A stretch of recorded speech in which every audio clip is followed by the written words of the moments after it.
Jadi kita sudah merenungkan tadi yang ada di dalam kitab Ibrani di pasal yang ke-12 dari ayat pertama sampai ayat 13. Ini tentu menjadi renungan kita pada hari ini di awal-awal tahun yang akan kita hadapi di bulan-bulan mendatang.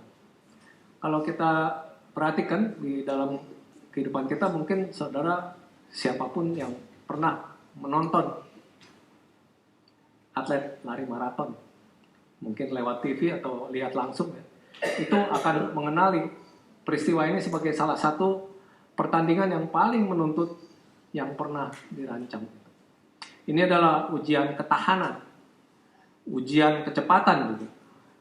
Kecepatan yang dipertahankan oleh para pelari maraton. Kalau dulu awalnya di Olimpiade itu kira-kira sekitar 40 km dia harus lari, dan membuat kita itu takjub. Dan daya tahan para atlet yang luar biasa itu juga membuat kita takjub yang saat-saat sekarang. Bahkan untuk bisa berlari maraton itu adalah hasil dari jam-jam, hari-hari yang menyakitkan yang dihabiskan untuk memperoleh kekuatan, stamina, daya tahan yang diperlukan. Tapi bahkan pelari yang berpengalaman pun itu akan menghadapi dinding kesakitan selama pertandingan maraton itu. Momen ini mungkin datang sekitar 30 kiloan kurang lebihnya, ketika pelari itu masih harus menempuh jalan yang panjang mencapai garis akhir. Jadi kapasitasnya untuk bertahan itu sangat diuji di saat-saat itu. Rasa sakitnya itu membuat putus asa. Dia mungkin bertanya-tanya apakah dia bisa selesaikan pertandingan itu. Dan dia mulai pertimbangkan untuk sampai di sini saja saya selesai, tidak ikut terus gitu kan. Kalau dia menyelesaikan pertandingan itu karena kemampuannya sebetulnya untuk menanggung dinding kesakitan itu sampai akhir. Menurut beberapa saksi di dalam Perjanjian Baru, kehidupan Kristen itu juga seperti pertandingan atletik. Ini juga bisa dibandingkan dengan perkelahian atau lari jarak jauh. Kalau kita baca umumnya di pertama Korintus pasal 9 ayat 25. Tiap-tiap orang yang turut mengambil bagian dalam pertandingan menguasai dirinya dalam segala hal. Mereka berbuat demikian untuk memperoleh suatu mahkota yang fana. Tetapi kita untuk memperoleh suatu mahkota yang abadi. Sebab itu, aku tidak berlari tanpa tujuan dan aku bukan petinju yang sembarangan saja memukul. Tetapi aku melatih tubuhku dan menguasainya seluruhnya, supaya sesudah memberitakan Injil kepada orang lain, jangan aku sendiri ditolak, katanya. Kalau Paulus mengatakan kepada Timotius seperti ini di 2 Timotius 4 ayat 7, aku telah mengakhiri pertandingan yang baik, aku telah mencapai garis akhir, dan aku telah memelihara iman. Itu sebabnya penulis Ibrani gunakan gambaran pertandingan atletik juga ketika dia mengatakan di ayat pertama tadi, karena kita mempunyai banyak saksi bagaikan awan yang mengelilingi kita, marilah kita menanggalkan semua beban dan dosa yang begitu merintangi kita, dan berlomba dengan tekun dalam perlombaan yang diwajibkan bagi kita. Gambaran ini tepat digunakan dalam komunitas Kristen saat ini yang hidupnya sudah disamakan dengan ziarah atau perjalanan di dalam iman itu. Itu kalau saudara-saudara bisa baca pasal 3, pasal 4 secara menyeluruh di kitab Ibrani ini. Seperti jarak pelari di akhir pertandingan. Mereka itu kelelahan. Mereka memiliki tangan yang lemah dan lutut yang goyah. Kalau kita lihat umpamanya pasal 12 ayat 12 dikatakan, sebab itu kuatkanlah tangan yang lemah dan lutut yang goyah. Karena memang ada yang demikian. Mereka sudah mencapai tembok dinding kesakitan itu yang mereka sendiri alami. Mereka sudah memulai perjalanan dalam iman Kristen sejak lama, tapi sekarang mereka menemukan bahwa kehidupan Kristen itu sebetulnya lari jarak jauh, bukan lari cepat seperti sprinter gitu, bukan. Jadi mereka itu diberitahu di ayat 36, pasal 10 sebetulnya. Sebab kamu memerlukan ketekunan, supaya sesudah kamu melakukan kehendak Allah, kamu memperoleh apa yang dijanjikan itu. Memiliki iman berarti bertahan di tengah rasa sakit. Semua suasana hati yang ragu-ragu dan janji-janji yang belum terwujud itu perlu dihadapi. Dicontohkan di Ibrani 11, di mana ada orang-orang yang dicatat tentang orang-orang yang beriman. Tapi di ayat 13 dikatakan, dalam iman mereka semua ini telah mati sebagai orang-orang yang tidak memperoleh apa yang dijanjikan itu, tetapi yang hanya dari jauh melihatnya dan melambai-lambaikan kepadanya, dan yang mengakui bahwa mereka adalah orang asing dan pendatang di bumi.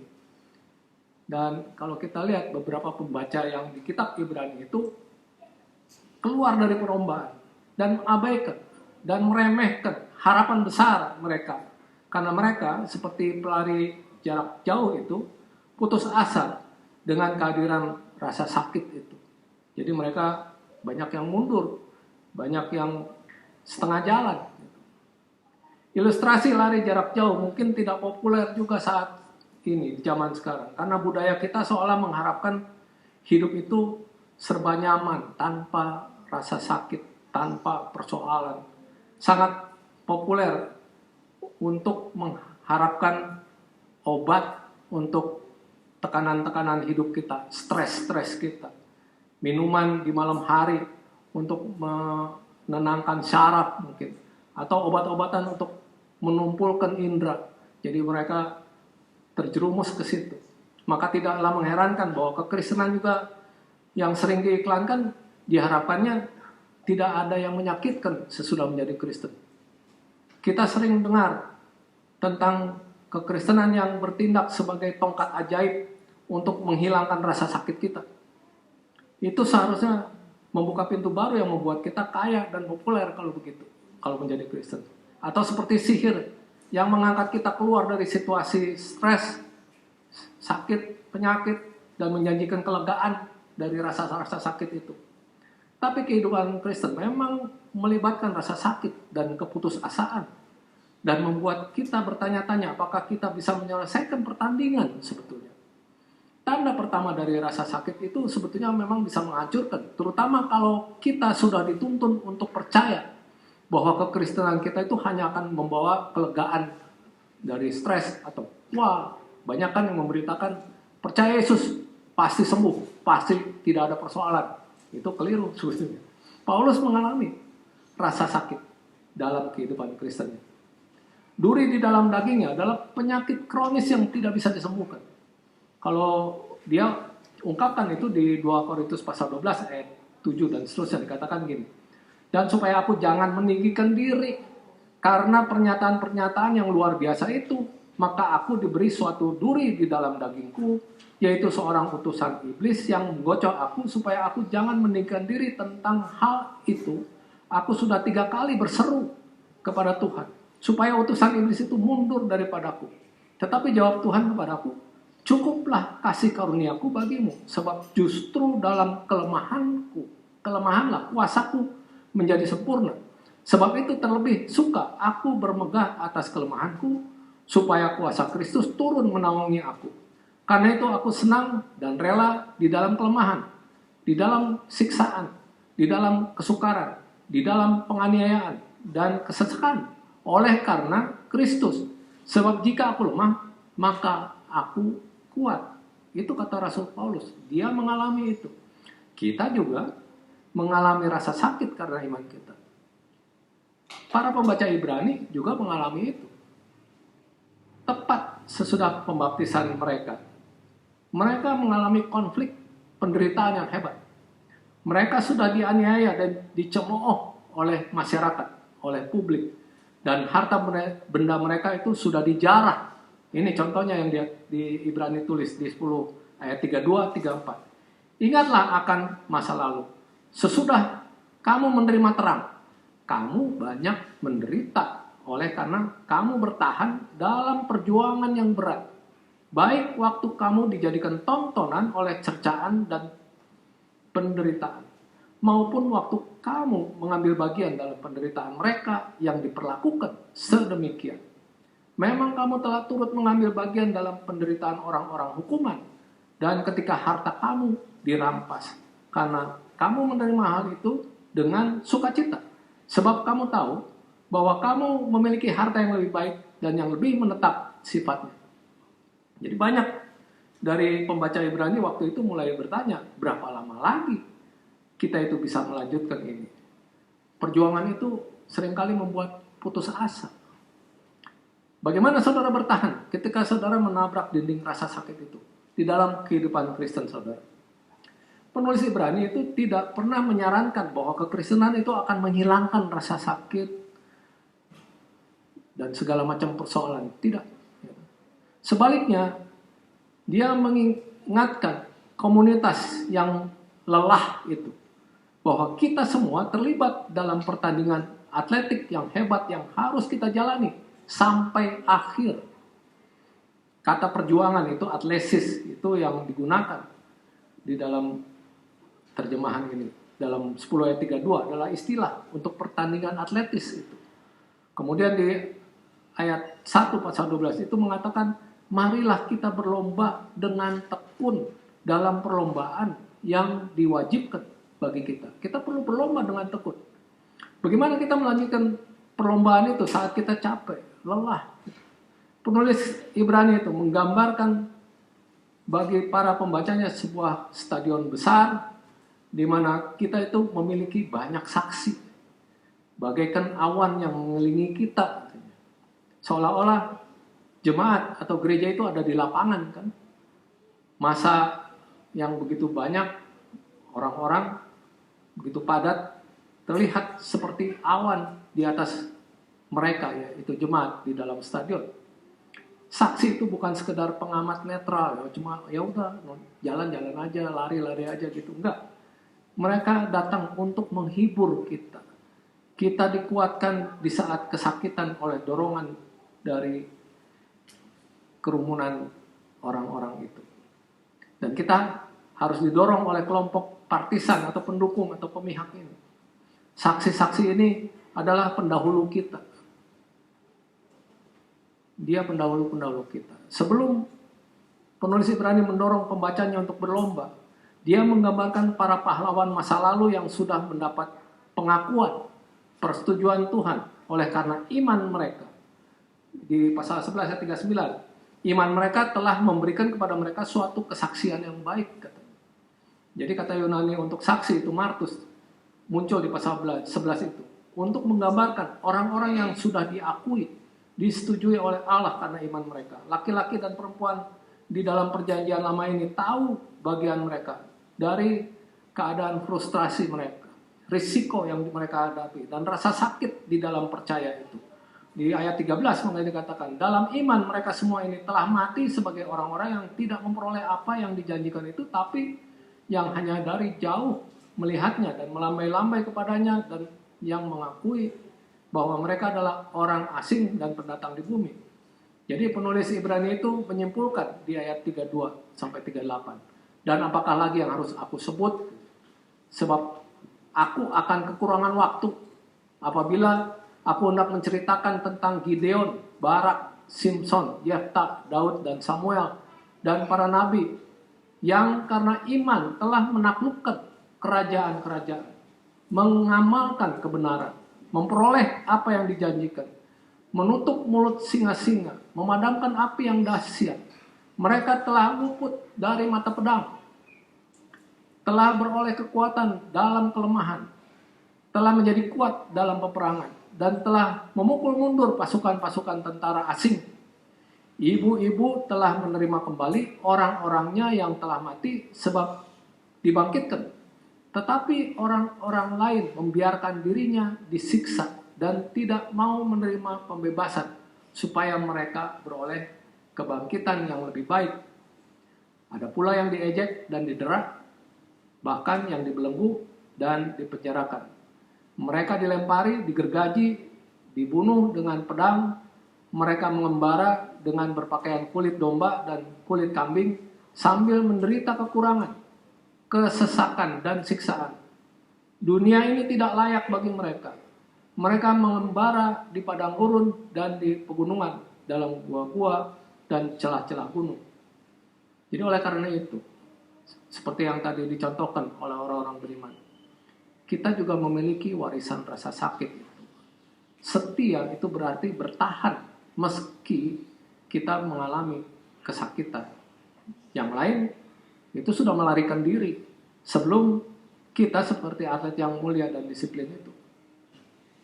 Mereka juga mempertimbangkan untuk menyerah kadang-kadang. Tapi orang-orang yang menyelesaikan jalan mereka, itu sekarang mereka bergantung pada kita untuk menyelesaikan pertandingan itu. Karena tanpa kita, pekerjaan pendahulu-pendahulu kita tidak akan lengkap. Makanya di ayat 40 dikatakan, tanpa kita mereka tidak dapat sampai kepada kesempurnaan. Jadi awan saksi yang besar itu mendesak kita untuk setia di tengah-tengah penderitaan itu. Tetapi teladan kesetiaan terbesar di tengah penderitaan adalah Yesus. Dia pencipta dan penyempurna iman itu. Makanya di ayat 2 pasal 12 itu dikatakan, Yesus yang memimpin kita dalam iman dan yang membawa iman kita kepada kesempurnaan, yang dengan mengabaikan kehinaan tekun memikul salib, ganti sukacita yang disediakan bagi dia, yang sekarang duduk di sebelah kanan tahta Allah. Jadi pencipta atau sebagai pelopor, perintis, itu archegos itu adalah pendiri yang membuka jalan. Yesus pertama kali melakukan perjalanan itu dengan cara yang sekarang kita tempuh dan menunjukkan bahwa itu bisa kita lakukan, itu mungkin. Yesus sudah berjalan, memimpin, mengatur sebelum kita dan menghadapi rasa sakit itu, menghadapi frustrasi, kekecewaan kita. Yesus menanggung salib ketika perjuangannya nampaknya sia-sia kan? Memang iman Kristen berawal dari perjuangan untuk menahan rasa sakit itu. Yesus adalah pelopor kepada siapa kita mencari contoh, mencari teladan itu untuk ketekunan. Akibatnya, penulis Ibrani itu mengatakan, marilah kita melakukannya dengan mata yang tertuju kepada Yesus. Jadi marilah kita memandang senantiasa kepada Yesus itu. Apalagi kita sudah sebagai jemaat.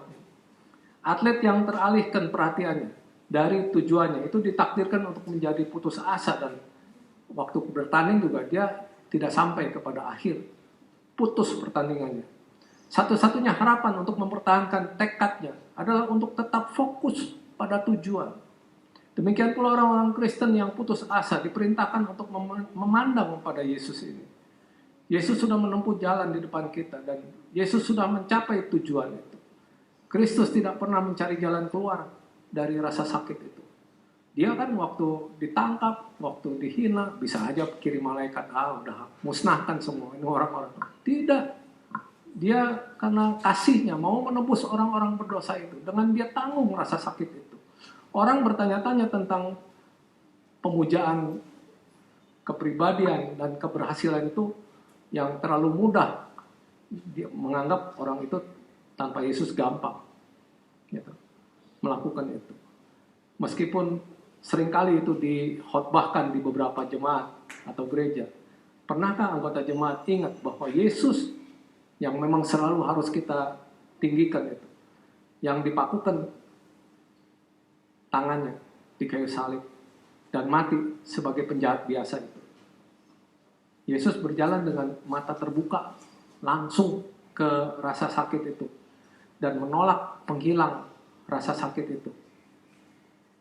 Karena itu Yesus memberitahu kita bahwa rahasia rasa sakit itu bukanlah di sisi rasa sakitnya, apalagi bagi orang-orang yang selalu mencoba menghindari rasa sakit itu, tapi justru melalui rasa sakit itu ada pembersihan di sisi lainnya.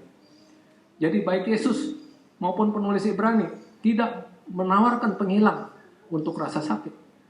Tidak ada janji jalan keluar yang cepat atau solusi yang cepat atau kemenangan yang mudah.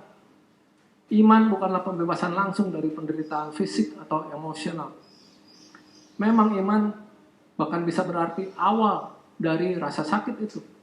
Itu bisa melibatkan hidup dengan penyakit jasmani, bisa saja seperti yang terjadi pada Paulus yang dialami oleh dia, atau menanggung hinaan dari orang lain.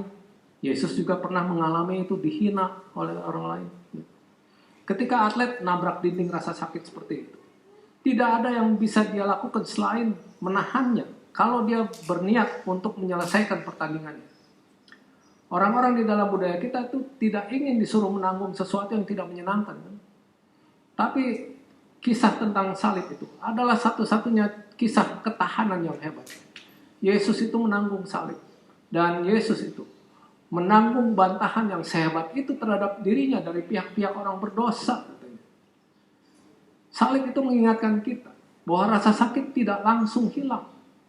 Kata Yunani untuk ketekunan, hipomone itu dalam ayat 2 adalah istilah yang sama digunakan untuk ketekunan Yesus di dalam ayat 3. Ada contoh Ayub dan Rasul Paulus itu menunjukkan sikap yang berbeda tentang penderitaan ini, tentang rasa sakit itu. Di dalam perjanjian lama, Ayub itu tidak pernah meninggalkan Tuhan, tapi setidaknya dia mempertanyakan keadilan Tuhan itu. Kadang-kadang Ayub memohon untuk menjadi wasit antara dirinya dan Tuhan. Itu contohkan di pasal 9 ayat 33 Ayub itu. Tidak ada wasit di antara kami yang dapat memegang kami berdua, katanya. Dan Ayub itu ragu bahwa Tuhan itu peduli. Kita nggak boleh seperti itu. Tapi Paulus, contohnya, bisa mendekati penderitaan dengan keseimbangan yang jauh lebih besar. Bahkan dengan berani, Paulus itu bersukacita di dalam penderitaannya. Roma 5 ayat 2 itu contohnya dia mengatakan ini. Oleh dia kita juga beroleh jalan masuk oleh iman kepada kasih karunia ini. Di dalam kasih karunia ini kita berdiri dan kita bermegah dalam pengharapan akan menerima kemuliaan Allah. Kolose 1 ayat 24 dikatakan, sekarang aku bersukacita bahkan bahwa aku boleh menderita karena kamu dan mengenakan dalam dagingku apa yang kurang pada penderitaan Kristus untuk tubuhnya, yaitu jemaat.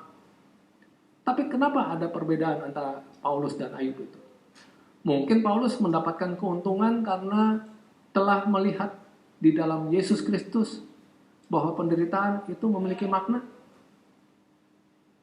Paulus menyadari bahwa Allah itu ikut menderita dalam penderitaan kita melalui Yesus.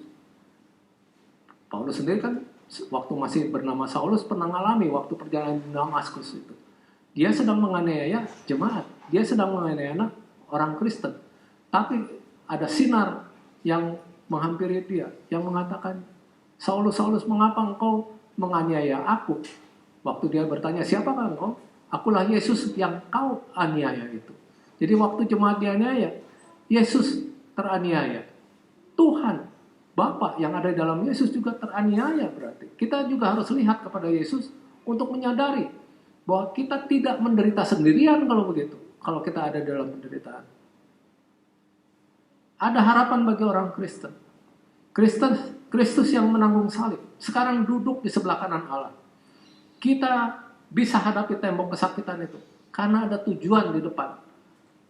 Apa janji Tuhan itu? Kita akan tinggal bersama-sama dengan Dia, duduk di sebelah kanan Allah Bapa. Waktu Yesus ada di situ, kita ada di situ. Jadi sudah menjadi mungkin untuk membesarkan orang-orang muda sekarang ini sesuai dengan cita-cita adanya kesejahteraan materi. Ini membawa mereka ke kemegahan fisik, jasmani, kebahagiaan, kepemilikan, barang-barang materi, uang, dan waktu luang, ke kebebasan yang hampir tidak terbatas untuk kenikmatan. Tapi ada bahaya untuk kebebasan yang konstan dan terus-menerus seperti itu. Bahkan ilmu bumi tentang makhluk hidup, biologi tahu bahwa kenyamanan, kesejahteraan sepenuhnya itu yang biasa dilakukan tidak menguntungkan bagi kehidupan organisme hidup. Manusia yang tidak mengalami rasa sakit itu biasanya lama-lama menjadi lemah. Ya kayak sekarang tiba-tiba timbul virus. Kenapa? Mungkin orang tidak lagi menyadari adanya penyakit-penyakit yang bisa timbul. Kenapa? Mereka lebih berkonsentrasi kepada hal-hal yang lain. Di sisi lain, bayangkan perampasan, kerugian, kehilangan dari mereka yang tidak hidup di negara bebas, yang tidak mengharapkan hak untuk hidup bebas dari perjuangan itu. Ya karena dipimpin begitu ya ikut aja. Tidak ada perjuangan untuk berubah. Kompleksitas hidup sebetulnya. Dan pengaruh dari suasana itu sudah menghasilkan karakter yang lebih kuat, lebih dalam, dan lebih menarik. Dan kita harus bisa hadapi dengan kebenaran. Serangan rasa sakit yang membuat kita bertanya-tanya tentang keberadaan kita sebenarnya bisa menjadi hal yang mengembangkan karakter kita.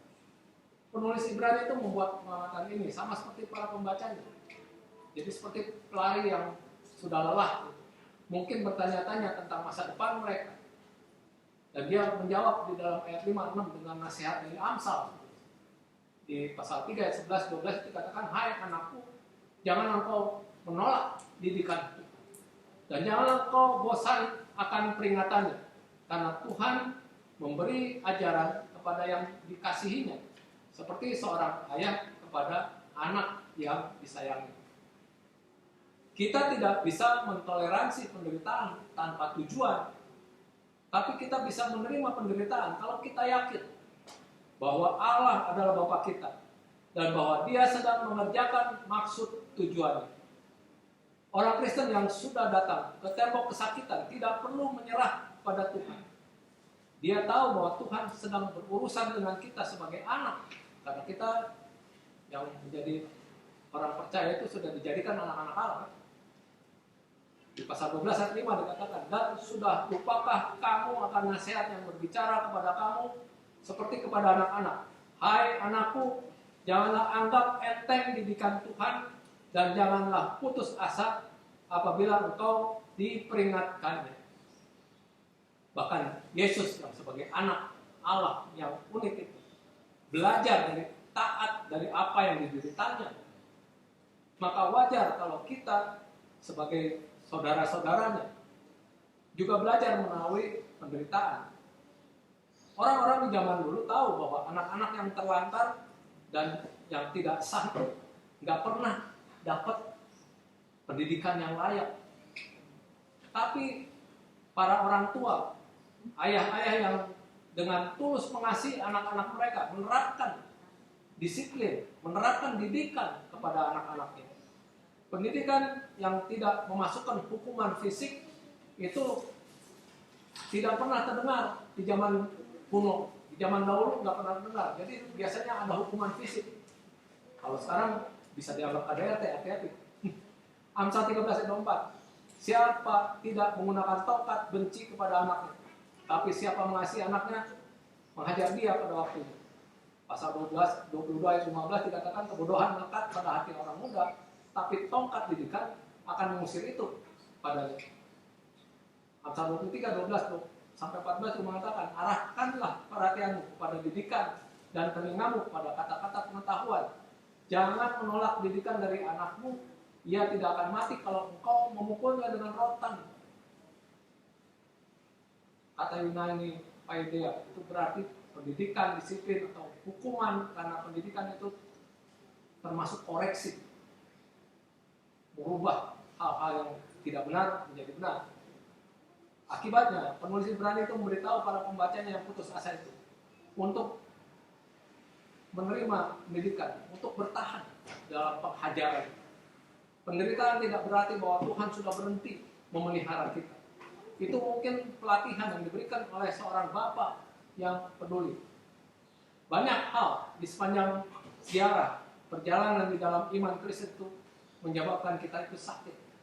Selain rasa sakit jasmani yang menguji kita, mungkin ada rasa sakit psikis, sakit rohani dari mempertahankan komitmen Kristen kita di dunia yang meremehkan nilai-nilai kita. Ada rasa sakit dan banyak krisis yang dihadapi jemaat dan perjuangan untuk bersabar ketika krisis ini membuat hidup menjadi tidak menyenangkan, hal termudah bagi kita mungkin untuk keluar dan menghindari rasa sakit itu gampang. Gak usah jadi orang Kristen. Kadang-kadang balik ke dunia lagi karena mereka tidak tahan dalam penderitaan. Tentu saja kita tidak siap untuk itu kalau kita mengharapkan kekristenan hanya menawarkan kemenangan hidup yang abadi. Tapi sejarah keselamatan itu menunjukkan bahwa kekristenan dilahirkan dengan juru selamat yang menanggung salib. Dan itu berlanjut karena ketekunan mereka yang memilih untuk menanggung ajaran Tuhan itu. Makanya ayat 7 dikatakan, jika kamu harus menanggung ganjaran, Allah memperlakukan kamu seperti anak. Di manakah terdapat anak yang tidak dihajar oleh ayahnya? Jadi Tuhan memilih untuk tidak menghilangkan rasa sakit dari orang-orang percayanya itu.